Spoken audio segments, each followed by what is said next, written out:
बिस्मिल्लाहिर्रहमानिर्रहीम अल्हम्दुलिल्लाह वस्सलातु वस्सलामु अला रसूलिल्लाह व अला आलिहि वसहबिहि अजमईन अम्मा बाद। रब्बि इश्रह ली सदरी व यस्सिर ली अमरी वहलुल उक़दतम मिन लिसानी यफ़क़हू क़ौली। अस्सलामु अलैकुम व रहमतुल्लाहि व बरकातुहू। बहुत शुक्रिया, जज़ाकल्लाह खैर। आज तो बारिश भी हो रही थी, आप लोग खैर खैरियत से पहुँच गए। बाइक्स पे आए हैं आप लोग?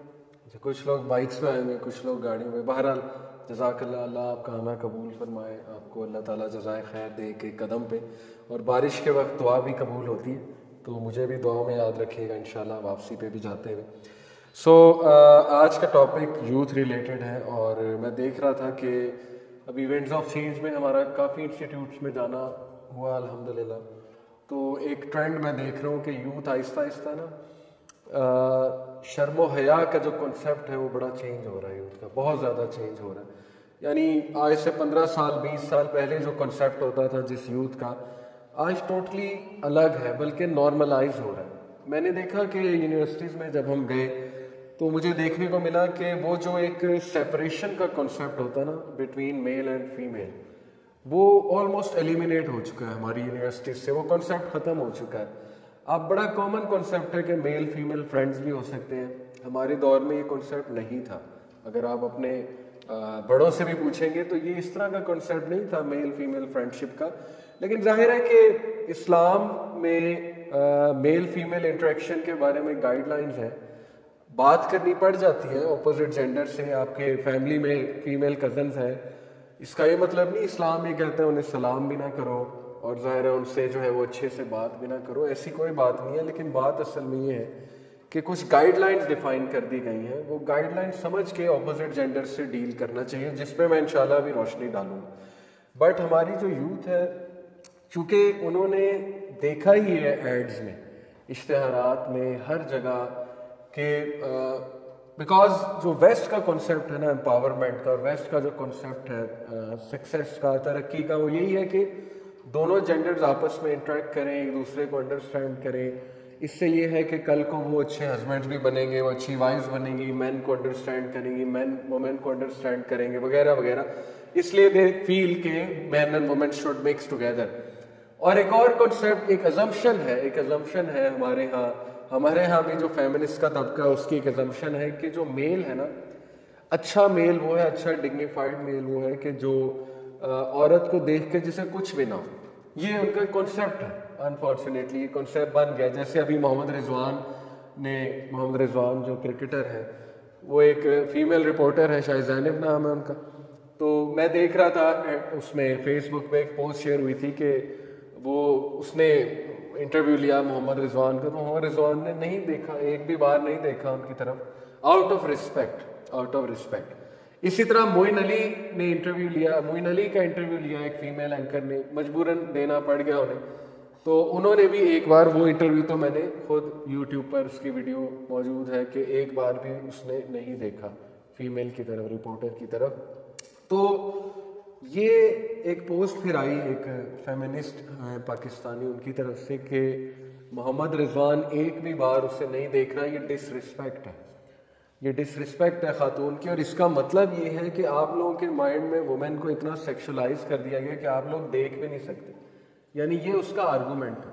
तो किसी ने नीचे बड़ा अच्छा जवाब दिया हुआ था कि भाई आप लोगों का मसला क्या है, देखें तो हरासमेंट, ना देखें तो सेक्सिस्ट। मतलब क्या इशू क्या है आप लोगों का, क्या what do you want from man? तो बात असल में है कि एक मॉडरेट व्यू की तरफ हम आते हैं कि इस्लाम में गाइडलाइंस क्यों डिफाइंड है, ऑपोजिट जेंडर से कैसे इंटरेक्ट किया जाता है ज़रूरत पड़ने पे, और आखिर हमारा रिलीजन इसमें हमारी क्या रहनुमाई फरमाता है। सबसे तो पहले जो नज़र आने को है आजकल, आप चले जाए यूनिवर्सिटीज़ में, ये मेल फीमेल फ्रेंडशिप का कॉन्सेप्ट बहुत फैल चुका है कि मेरा दोस्त है या ये मेरी दोस्त है, हम दोनों आपस में दोस्त हैं। तो बहुत अच्छे बच्चे होते हैं, मैं ये नहीं कह रहा कि वो ईवल हैं, ना हमें ऐसा सोचना चाहिए, ना हमें ऐसा कहना चाहिए। वो लड़कियां भी अच्छे घरानों की होती हैं और अच्छी होती हैं अगर आप उनसे 5 मिनट बात करेंगे। मैंने कई स्टूडेंट से इंटरेक्ट करके देखा है यूनिवर्सिटीज़ में, तो अच्छे घरानों की लड़की है। ऐसी बात नहीं है कि हम उन्हें ईवल कह रहे हैं, लड़के भी अच्छे घरानों से आए और अच्छे उनके अक़दार हैं, वैल्यूज़ हैं। लेकिन असल में वो इस चीज़ को हार्मलेस समझ रहे हैं, इस चीज़ को, इस कॉन्सेप्ट को, दोस्तियों को, हाई फाइव को, और इतना ज़्यादा उनके लिए चीज़ नॉर्मलाइज हो चुकी है कि नाउ दे थिंक कि ये चीज़ तो चलती है। नॉर्मलाइज होने की वजह एड्स में दिखाया जा रहा है, मूवीज़ में। इंडियन मूवीज़ तो बड़े अरसे से प्रमोट करती आ रही है इस चीज़ को, और एड्स भी पाकिस्तानी एड्स आप देख लें, हर एड में इंटरमिंगलिंग ऑफ सेक्सेस है। टेलीनॉर के एड्स देख लें, कोई और एड्स देख लें, तो now they are normalising it. तो इंशाल्लाह मैं कुछ इसमें बैलेंस भी बताता हूँ कि करना क्या चाहिए। और बड़ा अफसोस भी होता है कि वो लड़का जो ज़रा दूर दूर रहना पसंद करता है अपोजिट जेंडर से, नज़रें झुकाता है, कोशिश करता है कि वो रिस्पेक्ट करे, रिस्पेक्ट आउट ऑफ रिस्पेक्ट ही करते हैं ना, तो उसको फिर छेड़ा जाता है, उसको कहा जाता है कि ये तो इल कॉन्फिडेंट है, ये तो पता नहीं इसको बात करने नहीं आती औरतों से। और जो लड़की ना अप्रोच करे लड़कों को और ना इतनी घुले मिले, तो उसको भी कहा जाता है बैकवर्ड है, और ये बड़े सख्त होते हैं, और ऐसे होते हैं और वैसे होते हैं। तो सबसे पहले तो इस गलत फहमी को हमारा वो तबका जो अपने आप को लिबरल कहता है, वो भी इसी सोसाइटी का हिस्सा है।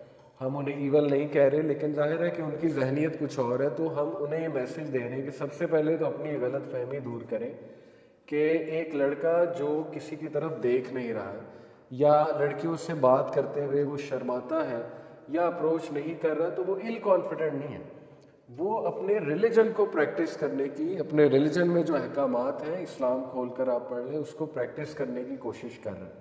क्योंकि एक हदीस में आता है कि एक सहाबी दूसरे अपने दोस्त को थोड़ा सा छेड़ रहे थे, टीज कर रहे थे उनकी शर्मो हया पे, मॉडेस्टी पे। तो रसूलुल्लाह सल्लल्लाहु अलैहि वसल्लम ने फरमाया वहाँ से जब गुजर हुआ कि इसको ऐसे मत कहो, for modesty is part of faith, यानी तुम लोग इसे क्यों छेड़ रहे हो।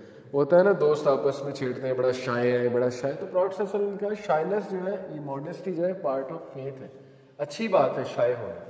तो सिमिलरली ये भी समझना चाहिए कि अगर कोई लड़की सही से जवाब नहीं दे रही, फ्रैंक नहीं हो रही, अपने आप को वो इस तरह कैरी कर रही है डिग्निफाइड पोजीशन में, डिग्निफाइड चाल में, इसका ये मतलब नहीं है कि उसमें कॉन्फिडेंस नहीं है या वो सख्त है, नहीं।